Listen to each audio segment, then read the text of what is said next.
Hi good morning. അപ്പോൾ രാവിലെ തന്നെ ഞാൻ ഈ ഫോട്ടോ എടുത്തിട്ട് താഴേക്കൊന്ന് പോവാം കേട്ടോ. എന്താ വെച്ചാൽ ഇന്ന് നമ്മുടെ ഫ്ലാറ്റിൽ ലാൻഡ്സ്കേപ്പിംഗ് ക്ലിയർ ചെയ്യാൻ വേണ്ടിയിട്ട് ആൾ വരുന്നുണ്ട്. അപ്പോൾ അവർ വന്നു കഴിഞ്ഞാൽ മൊത്തം വെട്ടി ചെടികളൊക്കെ ഇതാക്കിയിട്ട് പോകും, കുളവാക്കിയിട്ടല്ല നന്നാക്കിയിട്ട് പോകും. അപ്പോൾ ഈ പൂക്കളെല്ലാം അവർ വെട്ടിക്കളയുമല്ലോ.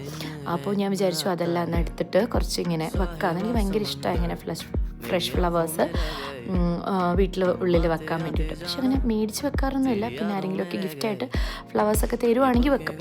സോ അങ്ങനെ ഇപ്പോൾ ഞാനിത് കട്ട് ചെയ്ത് വെക്കുകയാണ്. അപ്പോൾ ഞാൻ എനിക്കും എടുത്തു. ഇത് ഹെലിക്കോണിയ ഫ്ലവേഴ്സാണ്. പിന്നെ എൻ്റെ അടുത്ത ഫ്ലാറ്റിലത്തേക്കും കുറച്ച് എടുത്തു. അപ്പോൾ ഇത്രയും ഫ്ലവേഴ്സ് എടുത്തിട്ടുണ്ട്. ഇനി ഇഷ്ടംമാതിരി ഉണ്ട് കേട്ടോ, വേണമെങ്കിൽ പോയി എടുക്കാം. അപ്പോൾ എടുത്തു. ആ ഗ്ലാസ് പോട്ട് അവരുടേതാണ്, മറ്റേ ബ്ലൂ എൻ്റെത്. അപ്പോൾ രണ്ടിലും ജസ്റ്റ് ഒന്ന് സെറ്റൊക്കെ ചെയ്ത് അവിടെയും കൊണ്ട് വെച്ചു കൊടുത്ത് ടേബിളും വെച്ചു. ഞങ്ങളുടെ ഡൈനിങ് റൂമിൽ കൊണ്ടുവച്ചു കേട്ടോ. കുറച്ച് ലൗഡായി പോയി എന്നാൽ